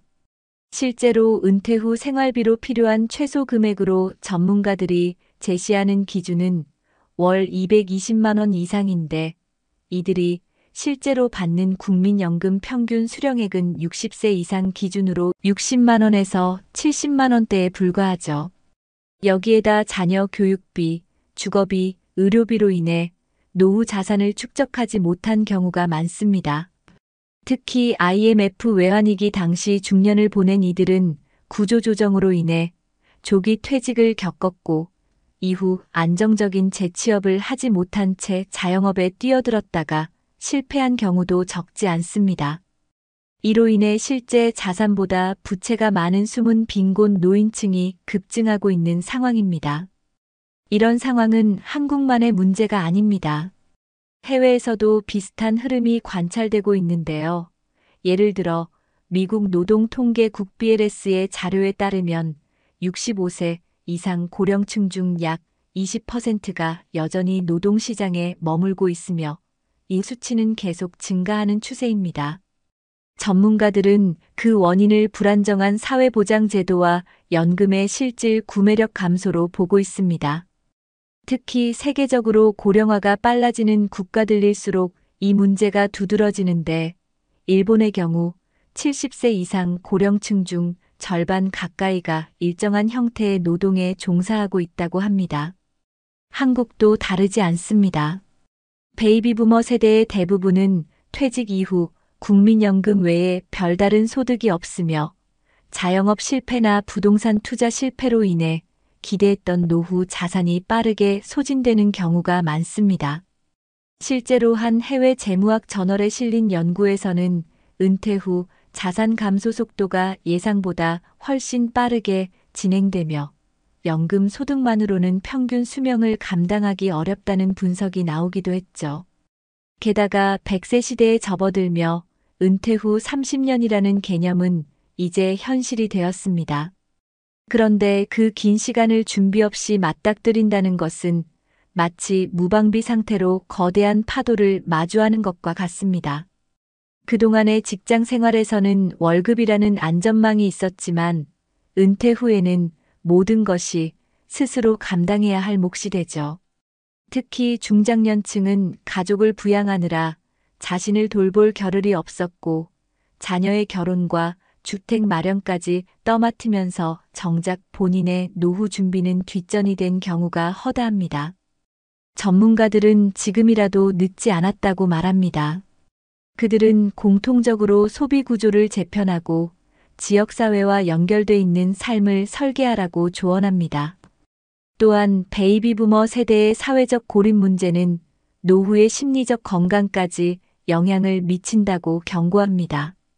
결국 노후를 지켜줄 진짜 자산은 경제적 수단과 함께 사회적 관계망이라는 거죠. 이 모든 것이 하나로 연결되어 있을 때 은퇴 이후의 삶도 비로소 존엄할 수 있습니다. 또한 해외에서는 노동 후반기 설계라는 개념이 널리 퍼져 있습니다. 단순히 퇴직 후 쉬는 것이 아닌 본인의 경험과 기술을 바탕으로 새로운 형태의 일을 찾고 사회에 기여하며 자아실현까지 이어가는 구조를 장려하고 있는 것이죠. 우리 사회도 이제는 이런 방향으로 전환해야 한다는 목소리가 커지고 있습니다. 노후가 불안한 것이 당연한 시대는 이제 지나가야 합니다. 누구나 당당하게 스스로 선택하는 은퇴 이후 삶을 살아갈 수 있어야 합니다. 그 시작은 현실을 직시하는 것에서부터 출발합니다. 지금 여러분의 상황은 어떠신가요? 지금이 바로 준비해야 할 시간입니다. 이제라도 방향을 바꿔야 합니다. 나의 남은 20년, 30년을 위해 말이죠. 지금 이 순간이 여러분의 인생을 바꾸는 터닝 포인트가 될 수 있습니다. 여러분, 지금까지의 이야기를 들으시며 어떤 생각이 드셨나요? 그렇다면 이제 이 상황을 조금이라도 바꿔보기 위해 우리가 실질적으로 할 수 있는 일은 무엇일까요? 전문가들은 가장 먼저 은퇴 이후에도 지속 가능한 삶의 구조를 고민해야 한다고 말합니다.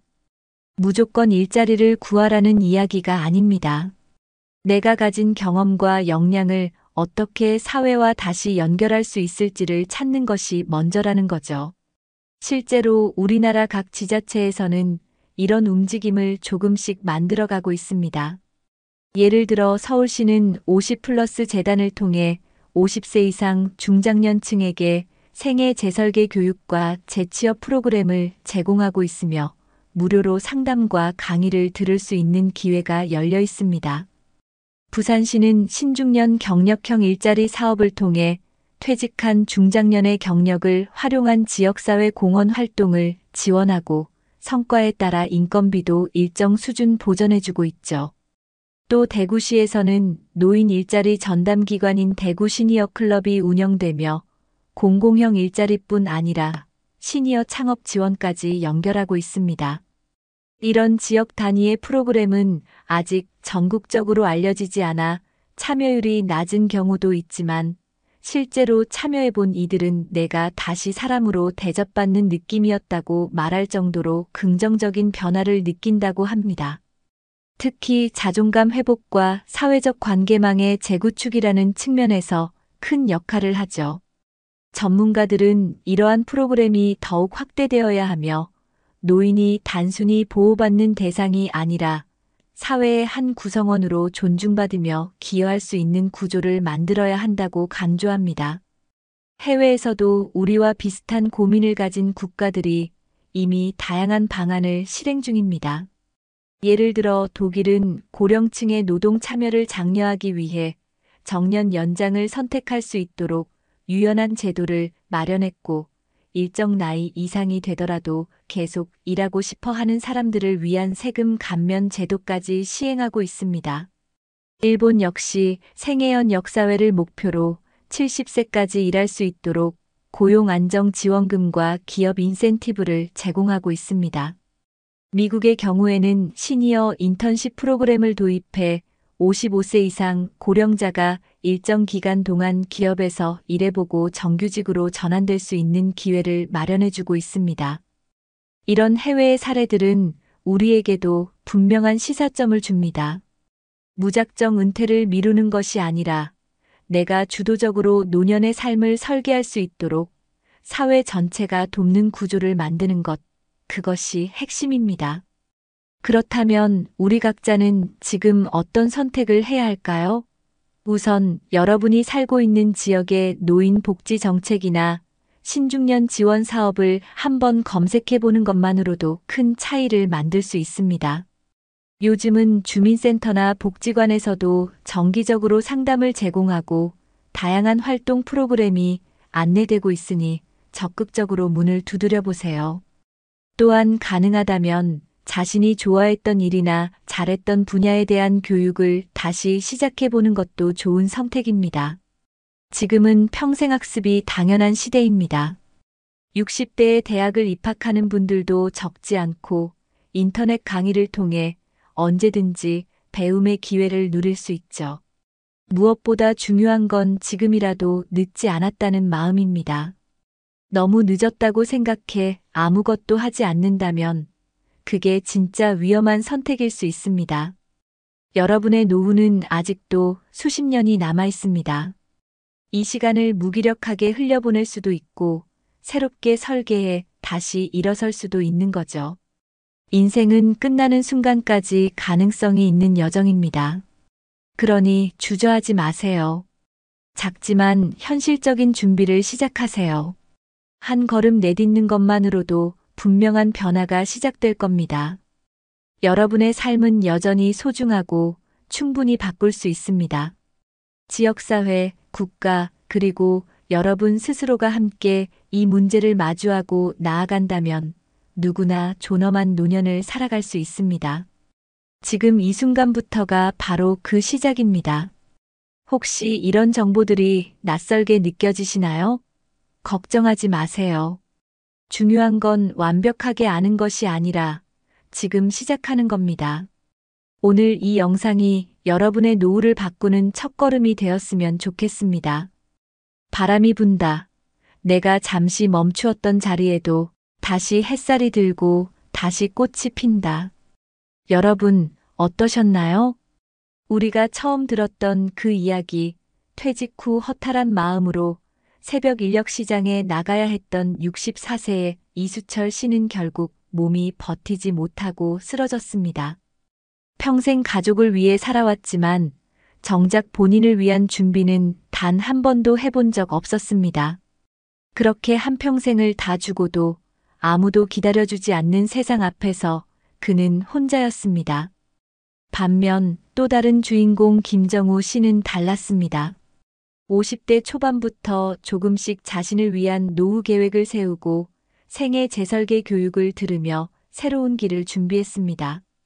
처음엔 두렵고 막막했지만 그는 용기를 내 지역사회에 발을 들였고 결국 자신이 좋아하는 목공 기술을 살려 동네 아이들에게 재능을 나누는 어르신 선생님이 되었죠. 그를 바라보는 이웃들의 눈에는 존경과 따뜻함이 가득합니다.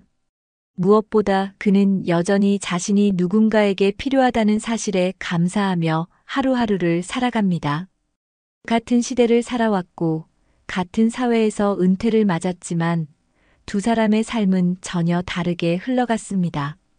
그 차이는 거창한 게 아닙니다. 단지 조금 더 일찍 나를 돌아보고 준비할 용기를 낸 것뿐입니다. 여러분, 지금 이 영상을 보고 계신 여러분은 어떤 길 위에 서 계신가요? 혹시 지금 너무 늦은 건 아닐까 두렵고 무엇부터 시작해야 할지 막막하신가요? 하지만 괜찮습니다. 여러분은 혼자가 아니고 지금 이 순간이 바로 다시 시작할 수 있는 가장 좋은 때입니다. 우리는 이제 더는 희생만 하는 세대가 아니라 스스로를 아끼고 사랑할 자격이 충분한 존재입니다. 잠시 멈춰 나의 남은 시간을 나답게 채워갈 수 있는 방법을 함께 고민해 보는 것. 그게 우리가 지금 해야 할 가장 중요한 일이 아닐까요? 늦지 않았습니다. 지금 이 순간부터라도 나의 삶을 위한 준비된 용기를 꺼내보세요. 그 작은 용기가 여러분의 남은 인생을 다시 웃을 수 있는 따뜻한 시간으로 바꿔줄 겁니다. 이 영상이 여러분의 마음에 작은 불빛 하나라도 밝혀드릴 수 있기를 진심으로 바랍니다. 감사합니다. 1억 3천만 원을 투자했는데 남은 건 고장난 세탁기 5대였습니다. 은퇴 후 첫 도전이 평생의 후회가 될 줄은 정말 몰랐습니다. 여러분, 혹시 요즘 무인 세탁소 창업 이야기 많이 들어보시죠? 기계만 돌리면 돈이 들어온다는 말 혹하신 적 있나요? 부산에 사는 58세 박성훈 씨도 그렇게 시작했습니다. 30년 넘게 대기업 엔지니어로 일하다 퇴직하고 조용히 노후를 준비하던 중이었죠. 처음엔 너무나도 달콤한 말들이 이어졌습니다. 앱으로 관리되어 하루 1시간만 신경 쓰면 월 300 벌 수 있어요. 설명회, 상담, 계약, 오픈까지 단 한 달. 그런데 기계가 고장나기 시작한 순간 진짜 문제가 시작됐습니다. 24시간 무인이라던 매장은 이제 매일같이 달려가야 하는 고장 대기소가 됐고 결제 오류, 누수, 고객 항의가 멈추질 않았습니다. 본사에 문의하면 그럴 수 있다는 답만 돌아오고 계약서엔 모든 책임은 점주라는 문구가 조용히 박혀 있었죠. 지금도 수많은 50대, 60대 은퇴자들이 누구나 쉽게 돈 버는 무인 창업에 속고 있습니다. 다들 한다니까 안 하면 손해일까봐라는 마음으로. 하지만 여러분, 퇴직금은 실험 자금이 아니라 생존 자금입니다. 이 영상은 그 소중한 돈을 지키기 위해 반드시 알아야 할 이야기입니다. 지금 보고 계신 여러분 중 단 한 사람이라도 이 영상을 보고 멈출 수 있다면 그 실패는 덜 아픈 기록이 될 수 있습니다. 오늘 그 진짜 이야기를 시작합니다. 본격적인 영상 시작 전에 구독과 좋아요는 영상 제작에 정말로 큰 힘이 됩니다. 또한 오늘의 영상에는 위에 말씀드린 내용과 관련된 대한민국에서 일어나고 있는 비참한 사례 한 가지와 그와 반대되는 사례를 소개해 드리겠습니다. 여러분들이 다 들어보시고 어느 쪽이 내가 원하는 노후의 인생인지 생각해 보시는 시간이 되시기 바라겠습니다. 제 이름은 오창규입니다. 올해 64시고요. 서울 마포구에 살고 있습니다. 작년 봄, 저는 32년간 다닌 대기업에서 부장 직함을 내려놨습니다. 퇴직금은 세전으로 5억 2천만 원.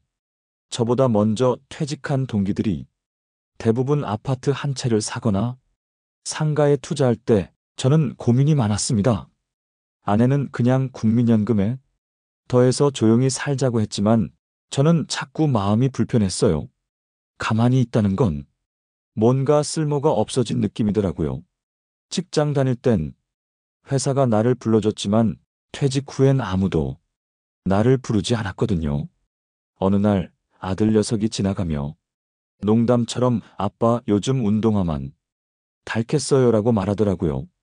퇴직하고 나서 하루에 2~3시간씩 산책만 했거든요. 그때 신던 운동화가 제가 지금도 간직하고 있는 그 낡은 운동화입니다. 그 신발을 신고 저는 무인 창업 설명회를 처음 갔습니다. 지하철 3번을 갈아타고 도착한 사무실에서 젊은 상담사가 환한 미소로 말하더군요. 부장님 같은 분들이 제일 잘 되세요. 자금 여유 있으시죠? 이건 100% 자동입니다. 그의 말이 그날따라 이상하게 따뜻하게 들렸습니다. 기계만 돌아가면 된다는 그 시스템. 아내 몰래 통장을 들여다봤습니다. 5억 2천 중에서 2억 8천, 이 정도면 괜찮겠다 싶었습니다. 아내는 예상보다 조용히 고개를 끄덕였습니다. 당신이 생각한 거라면 나도 믿을게요. 그 말이 어쩐지 더 무겁게 들렸습니다.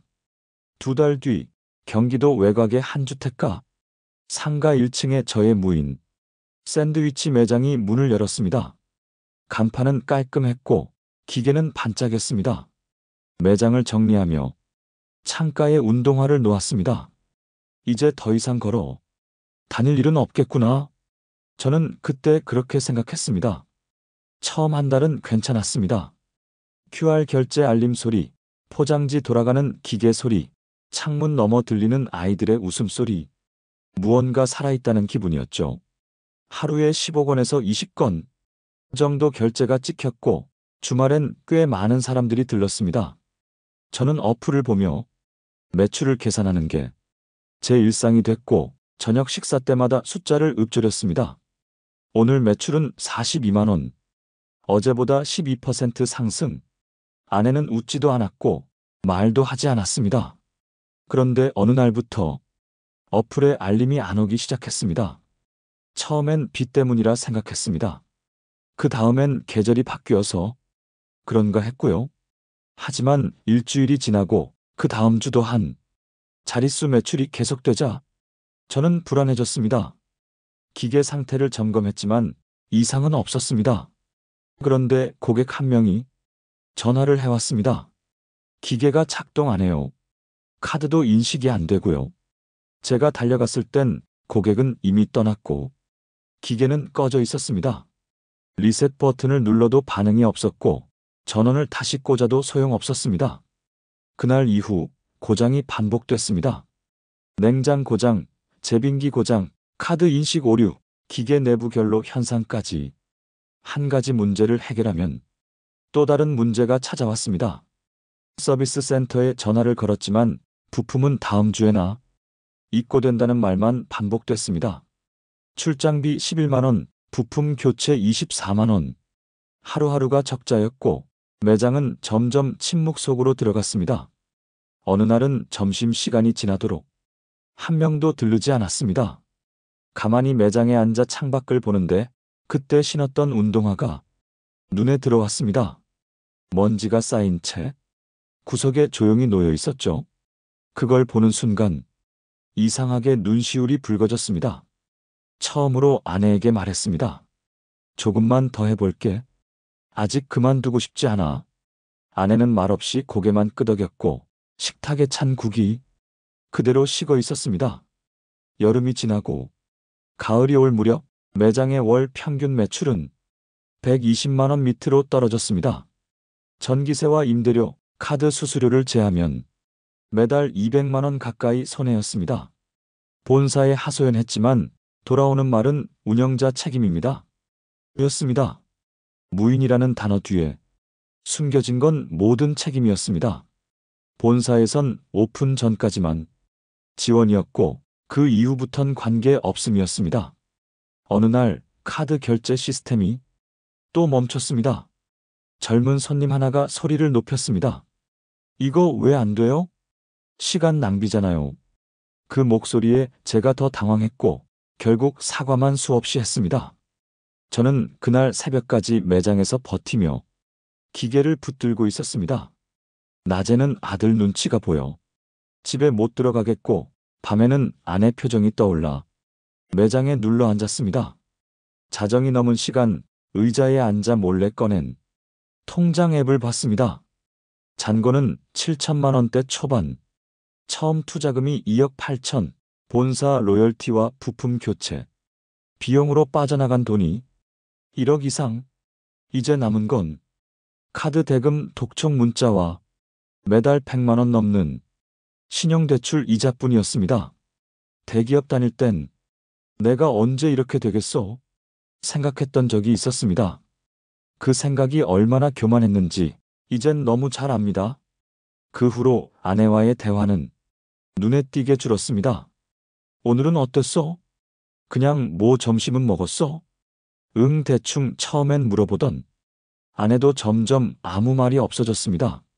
식탁 위에 찬 국과 굳은 밥이 올라오고 말없이 먹는 저를 향해 아내는 고개를 돌렸습니다. 그리고 어느 날 아내가 처음으로 목소리를 높였습니다. 이젠 정말 그만하자. 당신만 힘든 거 아니잖아. 그 말에 저는 아무 말도 못했습니다. 고개를 떨군 채 다시 운동화 끈을 매며 밖으로 나왔습니다. 밤길을 걷는 동안 갑자기 바닥이 울컥울컥 흔들리는 느낌이 들었습니다. 그 순간 제 낡은 운동화 끈이 끊어졌습니다. 그 작은 끊어짐이 마치 지금 내 상황 같았습니다. 며칠 뒤 딸아이가 집에 들렀습니다. 오랜만에 가족이다. 같이 식탁에 앉았지만 대화는 많지 않았습니다. 딸이 조심스럽게 말했습니다. 아빠, 혹시 요즘 힘들어요? 괜찮아. 그냥 좀 정신이 없을 뿐이야. 하지만 딸은 말을 이었습니다. 오빠한테 들었어요. 마이너스 통장 썼다면서요. 그날 저녁 저는 운동화를 벗고 현관에 내려놓았습니다. 그 운동화를 다시는 신지 않겠다고 마음속으로 다짐했지만 사실 저는 여전히 그 운동화 옆에 무릎을 꿇고 앉아 있었습니다. 마치 스스로에게 사과라도 하듯이 말이죠. 그날 이후 저는 매장에 나가지 않았습니다. 기계가 멈췄다는 알림도 무시했고 고객 민원 전화도 받지 않았습니다. 그저 조용히 멈춰 있었습니다. 폐업 신고를 하러 구청에 들렀을 땐 앞에 또 다른 중년 남성이 줄을 서 있었습니다. 그 사람도 고개를 숙인 채 말없이 서 있었습니다. 눈이 마주쳤는데 우리는 아무 말도 하지 않았습니다. 말하지 않아도 서로의 상황을 알 수 있었습니다. 아, 나만 그런 게 아니구나. 매장을 정리하는 날 마지막으로 창문에 붙어 있던 가격표를 떼어냈습니다. 그 순간 제 손이 아주 작게 떨렸습니다. 그 손엔 운동화 끈을 다시 묶던 기억, 어플 매출 알림이 울릴 때의 짧은 환희, 아내의 무표정한 식탁과 딸의 눈물까지 모든 게 겹쳐져 있었습니다. 기계는 중고업자에게 헐값에 넘겼고 보증금 일부는 공제됐습니다. 남은 건 마이너스, 잔고와 침묵뿐이었습니다. 그리고 지금 저는 새벽 4시에 일어납니다. 작은 물류센터에서 아침 배송 알바를 하죠. 새벽 찬 바람에 운동화를 다시 꺼냈습니다. 이젠 닳고 다른 그 운동화를 신은 채 팍스를 나르고 계단을 오릅니다. 고개를 숙이고 계단을 오를 때면 마치 제 인생을 짊어진 것 같은 기분이 듭니다. 그리고 그 순간 저는 속으로 조용히 말합니다. 이제 다시는 섞지 말자. 여러분 어떠시나요? 위의 사례는 정말 비참하고 서글픈 인생 아닌가요? 하지만 지금부터 소개해드리는 사례는 정반대의 선택으로 행복한 노후를 보내고 있는 분을 소개해드리겠습니다. 제 이름은 신용필입니다. 올해 68입니다. 서울 은평구 불광동에서 아내와 단둘이 조용히 살고 있죠. 저는 한 제조업 중견기업에서 기획실장으로 일하다가 만 61세에 조용히 퇴직했습니다. 퇴직 당시 손에 쥔 퇴직금은 약 4억 6천만 원. 많지도 적지도 않은 금액이었습니다. 저 역시 주변 사람들과 마찬가지로 퇴직 후 어떻게 살아야 할까라는 고민을 하루도 빠짐없이 했습니다. 퇴직 몇 년 전부터 저는 일기를 썼습니다. 단 하루라도 쉬는 날이면 내게 주어진 시간과 돈으로 무엇을 할 수 있을지 써내려갔죠. 그리고 저는 퇴직 후 무언가를 새로 시작하기보다는 지금까지 해온 것을 줄이되 이어가는 법을 찾기로 했습니다. 많은 친구들은 퇴직 후 프랜차이즈 창업을 했습니다. 고깃집, 커피숍, 무인 편의점. 하지만 저는 일부러 창업 설명회는 멀리했습니다. 지금 아니면 기회 없다는 말이 나를 조급하게 만든다는 걸 잘 알고 있었거든요. 제가 제일 먼저 한 건 내 생활비가 얼마 드는지 정확히 아는 것이었습니다. 퇴직 후 처음 3개월 동안 저와 아내의 일주일 식비, 공과금, 병원비, 이동비를 항목별로 분석했습니다. 기록을 통해 월 170만 원으로도 만족스럽게 살 수 있다는 결론을 얻었습니다. 그리고 바로 월 200만 원 이상을 절대 쓰지 않겠다는 소비 원칙을 만들었습니다. 다음으로 준비한 건 주거 안정이었습니다. 퇴직 3년 전 저는 용산구의 아파트를 팔고 불광동의 오래된 빌라로 이사했습니다. 당시 2억 가까이 차액이 생겼고 그 돈은 고스란히 금융상품에 넣었습니다. 이사 후 아내는 처음엔 조금 불만이 있었지만 이제 내 집에서 월세 걱정 없이 살 수 있어 다행이라며 점차 웃음을 되찾았습니다. 퇴직 후 저는 매일 오전 6시에 일어납니다. 하루 30분은 동네 산책을 하고 오전에는 3곳의 포털에서 경제 뉴스를 읽습니다. 그리고 오후엔 지역 도서관에서 시니어 디지털 문해 강사 과정을 수료했습니다. 요즘은 50대 이상 분들 대상으로 스마트폰 활용 교육을 주 2회씩 나가고 있습니다. 강사료는 시간당 4만 원이지만 저는 그보다 선생님, 이제 알겠어요 라는 말에 더 큰 기쁨을 느낍니다. 연금은 국민연금과 퇴직연금 합쳐 월 172만 원 정도 나옵니다. 여기에 소액으로 투자한 우량 배당주에서 연간 약 400만 원의 배당금을 받고 있습니다. 지출은 철저히 현금 흐름 안에서 관리하고 신용카드는 사용하지 않습니다. 통장에 찍히는 숫자보다 더 큰 만족은 예측 가능한 일상에서 옵니다. 아내와의 관계도 참 좋아졌습니다. 직장 다닐 땐 늦은 귀가, 술자리, 출장으로 서로 대화가 거의 없었지만 요즘은 하루 3끼를 같이 먹고 마트도 함께 가고 가끔 영화도 봅니다. 작년엔 결혼 35주년을 맞아 제주도에 다녀왔습니다. 비싼 호텔은 가지 않았고 조용한 민박에서 2박 3일 머물렀죠. 그때 아내가 한 말이 아직도 잊히질 않습니다. 여보, 내가 지금까지는 그냥 같이 살았는데 요즘은 당신이 참 고맙다고 느껴져요. 퇴직 후 첫 3년 동안 저는 돈을 불리는 법보다는 돈을 잃지 않는 법을 먼저 배웠습니다. 주변에선 비트코인에 투자해 몇 억을 벌었다는 소문도 있었고 지식산업센터 투자로 매달 수백을 번다는 친구도 있었습니다. 하지만 저는 유혹에 흔들리지 않았습니다. 퇴직 후 가장 중요한 자산은 시간과 건강이라는 걸 알았거든요. 작년 겨울 대학 동창회에서 한 친구가 이렇게 말했습니다. 야, 신용필. 넌 참 심심하게 산다. 뭐 그렇게 절약만 하냐? 그 말에 저는 웃으며 대답했습니다. 나는 심심하게 사는 대신 불안하지 않게 살고 있어. 지금 저의 일상은 단순합니다. 아침에 일어나 운동, 점심엔 소박한 식사, 오후엔 동네 복지관에서 스마트폰 강의, 밤에는 아내와 TV를 보거나 도란도란 이야기 나눕니다. 그리고 잠들기 전 저는 일기장을 꺼내 오늘의 감사한 일을 한 줄씩 씁니다. 아내가 된장찌개를 맛있게 끓여줌. 산책 중 개나리를 봄. 은행 계좌에서 자동이체 문제없이 잘 처리됨. 작은 일상이 쌓여 오늘의 제가 되었습니다. 어느 날 딸아이가 찾아와 말하더군요.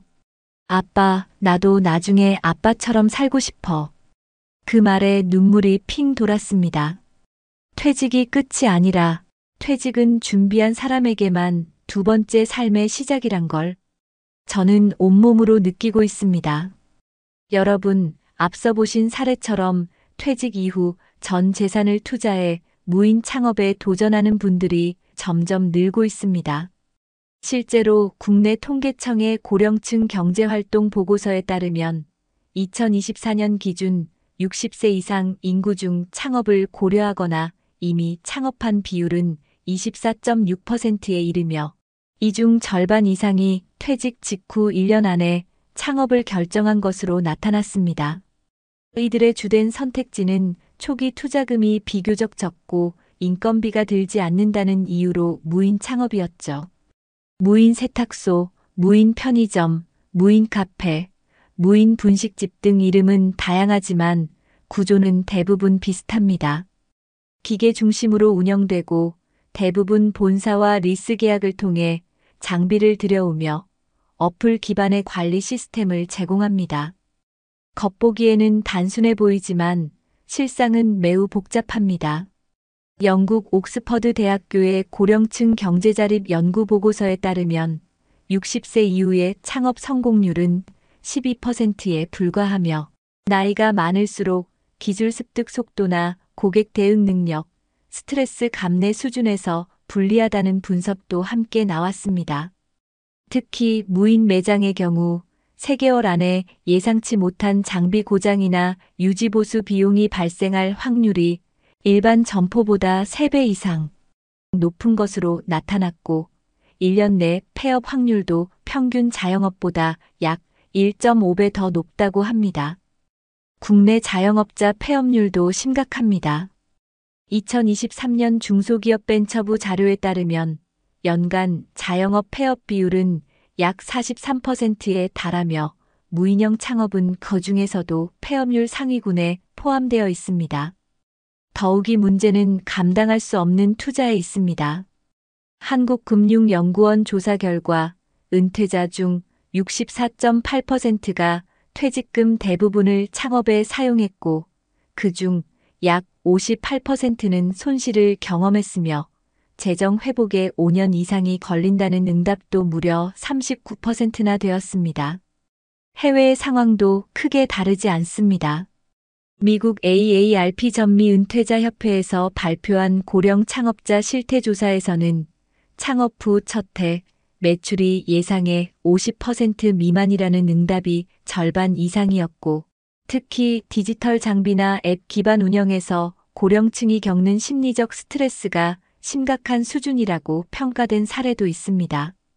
일본 도쿄 경제대학과 요코하마시 공동 보고서에서는 은퇴 후 무인형 창업을 선택한 65세 이상 고령층의 3년 내 평균 순손실이 820만 엔에 달하는 것으로 조사되었으며 특히 부부 공동 명의로 시작한 창업의 경우 수익이 아닌 가족 갈등과 이혼으로 이어지는 경우도 많다고 밝혔습니다. 이러한 통계와 사례들이 말해주는 건 단 하나입니다. 무인이라는 말에 현혹되어 준비 없는 창업에 뛰어드는 순간 그것은 무인이 아니라 무방비 상태가 된다는 것이죠. 실제로 서울 노원구 시니어 플라자에서 진행된 실태 설문에선 무인 창업 실패자 중 71%가 당시 설명회에서 장비 고장이나 유지비 관련 정보는 거의 없었다고 답했으며 10명 중 8명이 계약서에 기재된 작은 글씨를 제대로 읽지 못했다고 답했습니다. 결국 무인 창업은 장밋빛이 아닌 관리와 리스크의 연속이라는 점을 보여주는 현실입니다. 은퇴 후 전 재산을 투자해 안정된 노후를 만들겠다는 희망은 이해됩니다. 하지만 문제는 그 희망이 충분한 정보 없이 주변의 말이나 광고에 의존해 만들어진다면 오히려 가장 위험한 선택이 될 수 있다는 겁니다. 전문가들은 공통적으로 지적합니다. 창업은 절대 가벼운 선택이 아니며 특히 무인 창업은 기계가 알아서 한다는 착각이 가장 큰 문제라고 말이죠. 이처럼 국내외 통계 모두가 말하고 있는 건 단순합니다. 준비 없는 창업은 무조건 실패할 수밖에 없고 특히 노년의 창업은 실패했을 때 회복이 어렵다는 겁니다. 여러분, 지금 창업을 고민하고 계신가요? 혹시 남들도 하니까 지금 아니면 기회 없다니까라는 생각을 하고 계신가요? 그 마음 충분히 이해됩니다. 하지만 통계가 그리고 수많은 실패자들의 사례가 보여주듯 창업은 반드시 숫자로, 현실로 냉정하게 따져봐야 할 문제입니다. 남의 인생이 아니라 바로 나와 내 가족의 삶이 달려있는 일이기 때문입니다. 여러분, 그렇다면 이런 위험을 피하고 조금이라도 안전한 노후를 준비하려면 어떻게 해야 할까요? 가장 먼저 전문가들은 창업이 아닌 생존 계획이라는 인식 전환을 강조합니다. 무언가를 시작하는 것보다 더 중요한 건 지금 가진 자산을 지키는 일이라는 거죠. 실제로 고령 창업 실패자들의 공통된 특징 중 하나는 준비보다 조급함이 먼저였다는 점입니다. 전문가들은 최소한 6개월 이상 충분한 조사와 상담을 거쳐야 하며 특히 고정 지출 분석부터 리스크 관리까지 스스로 점검할 수 있어야 한다고 말합니다. 이를 위해 현재 서울시에서는 50세 이상 시민을 대상으로 신중년 인생 설계 아카데미를 운영하고 있는데요. 이 프로그램은 퇴직 전후의 경제 건강 사회 관계망에 대한 현실 점검과 함께 실제로 고령자의 창업 실패 사례까지 분석해주는 구조입니다. 또한 경기도 성남시는 5060 세컨드 라이프 플랫폼을 통해 무료 창업 컨설팅, 경력 전환 진단, 재무 상담까지 원스톱으로 제공하고 있으며 부산광역시의 경우 시니어 창업학교를 통해 실제 사례 중심 교육과 실패 후 회복 전략을 함께 가르칩니다. 지방에서도 이런 움직임은 확산되고 있습니다. 전라북도 익산시는 최근 고령 창업자 재기 지원 프로그램을 시작했으며 대전광역시는 시니어 사회공헌활동 매칭 사업을 통해 고령자들이 창업 대신 자신의 경력과 노하우를 사회와 연결하는 방식으로 노후를 설계하도록 돕고 있습니다. 이런 지자체 프로그램은 대부분 무료이거나 소액의 참가비만으로도 참여가 가능하며 상담과 교육 후에는 일정 기간 멘토링도 제공됩니다. 이런 제도를 활용한 사람들의 만족도는 높고 실제로 창업 대신 사회적 활동으로 삶의 질을 유지한 사례도 많습니다. 한편 해외에서는 우리와 비슷한 고민을 먼저 겪은 국가들의 대응이 좋은 참고가 됩니다. 예를 들어 일본은 로컬 커뮤니티 기반 마이크로잡 제도를 통해 고령자들이 창업 대신 동네 도서관, 공공주차장, 방범센터 등에서 시간제 근무를 하도록 지원하고 있으며 이는 공공비용 절감과 고령자 건강 유지에 동시에 기여하고 있다고 합니다. 독일의 경우는 퇴직자 창업을 제한적으로 허용하되 반드시 6개월 이상 국립직업상담소에서 실현 가능성 검토를 받은 후에만 창업을 승인합니다.